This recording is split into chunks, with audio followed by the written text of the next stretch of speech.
بسم اللہ الرحمن الرحیم۔ السلام علیکم دوستو، جیسا کہ آپ جانتے ہیں انڈو پاک کشیدگی زوروں پر ہے، جنگ کی باتیں ہو رہی ہیں، فوجیں دونوں طرف کی گویا تیار ہی کھڑی ہیں۔ ایک روایت اس تناظر میں سوشل میڈیا پر گردش کر رہی ہے۔ آج آپ کی خدمت میں وہ روایت اور اس کا درست مفہوم پیش کرنے کی میں سعادت حاصل کروں گا۔ آئیے پہلے روایت سنتے ہیں۔ حدیث پاک کے راوی ہیں حضرت حذیفہ بن یمان رضی اللہ تعالی عنہ، صحابی رسول ہیں۔ پیارے آقا صلی اللہ تعالی علیہ وآلہ وسلم نے ارشاد فرمایا، زمین کی ویرانی کی ابتدا مصر سے ہوگی اور مصر اس وقت تک سلامت ہے جب تک کہ بصرہ ویران نہ ہو جائے۔ اس کے بعد پیارے آقا صلی اللہ تعالی علیہ وآلہ وسلم نے چند ملکوں کی ویرانی کے اسباب کو بیان فرمایا۔ ارشاد فرمایا، بصرہ کی ویرانی غرق سے ہوگی، گویا کہ کوئی بہت بڑا سیلاب آئے گا جس کی وجہ سے بصرہ ویران ہو سکتا ہے۔ پھر ارشاد فرمایا، مصر کی ویرانی دریائے نیل کے سوکھ جانے کے سبب ہوگی۔ مکہ اور مدینہ کی ویرانی بھوک یعنی قحط سالی کے سبب سے ہوگی۔ بہت لمبی حدیث ہے، اور بھی ملکوں کا ذکر فرمایا، میں درمیان سے سکپ کر رہا ہوں۔ آخر میں ارشاد فرمایا، وخراب سندھ من الہند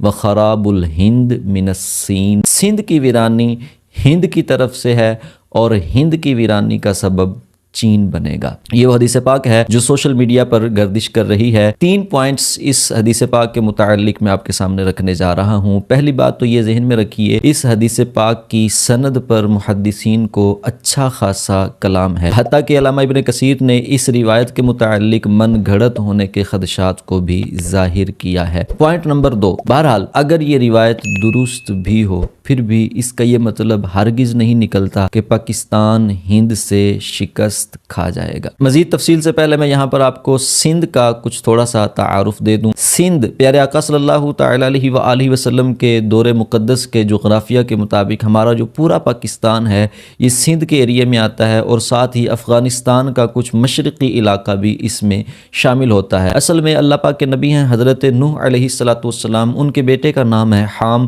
ان کے پوتے کا نام تھا بقیر۔ حضرت بقیر کی اولاد میں 2 بھائی تھے، ایک کا نام سندھ تھا، ایک کا نام ہند تھا۔ یہ خطہ انہی دونوں بھائیوں کے نام سے مشہور ہے۔ پورا پاکستان سندھ کے ایریے میں آتا ہے۔ پیارے آقا صلی اللہ تعالی علیہ وآلہ وسلم نے یہاں پر جو لفظ ارشاد فرمائے ہیں وہ ارشاد فرمایا، خراب سندھ من الہند۔ لفظ خراب کا معنی شکست نہیں ہوتا، اس لفظ کا معنی ہے ویرانی۔ مطلب یہ ہے کہ سندھ کی ویرانی کے اسباب ہند کی جانب پر ہیں، اور ہند کی ویرانی کے اسباب جو ہیں وہ چین کی جانب پر ہیں۔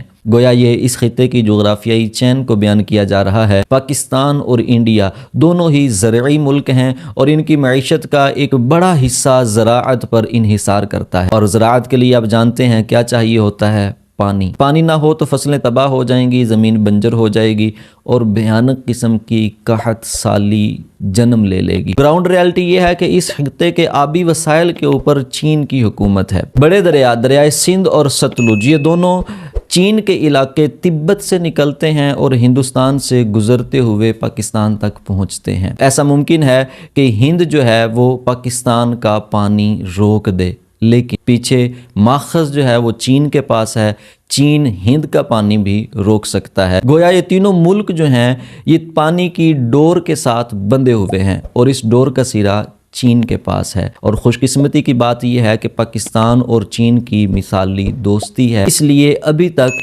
ہند ہمارے پانی کو روک نہیں سکتا۔ پوائنٹ نمبر 3، اس روایت میں 2 باریک اشارے ہیں۔ نمبر 1، پہلا اشارہ اس روایت میں یہ ہے کہ اس خطے کے اندر اختلافات جب بھی جنم لیں گے ان کی ایک بنیادی وجہ پانی بنے گی۔ پانی کی وجہ سے ہو سکتا ہے کہ یہ تینوں ملک آپس میں ایک دوسرے سے اختلافات کریں اور جنگ کے دہانے پر پہنچ جائیں۔ دوسرا اشارہ اس حدیث پاک سے ہمیں یہ ملتا ہے کہ اس ویرانی کا وقت ابھی نہیں آیا، کیونکہ حدیث پاک میں ویرانی کی ابتدا بصرہ سے بتائی گئی ہے۔ پہلے بصرہ ویران ہوگا، پھر دریائے نیل سوکھے گا، مصر کے اندر قحط سالی ہوگی، مصر ویران ہوگا، اس کے بعد زمین کے دوسرے خطوں کے اندر اس بھیانک ویرانی کی ابتدا ہوگی۔ لہذا اگر ایسا ہوتا بھی ہے، اگر یہ روایت اپنی جگہ پر درست بھی ہے، تو پھر اس مفہوم کے مطابق ابھی اس ویرانی کا وقت نہیں آیا۔ حوصلہ رکھیے، ابھی کشیدگی اگرچہ جاری ہے، انشاءاللہ الکریم کوئی بڑی جنگ ہونے والی نہیں ہے۔ 65 کی طرح کا کوئی چھوٹا موٹا دنگل ہو جائے تو ہو جائے،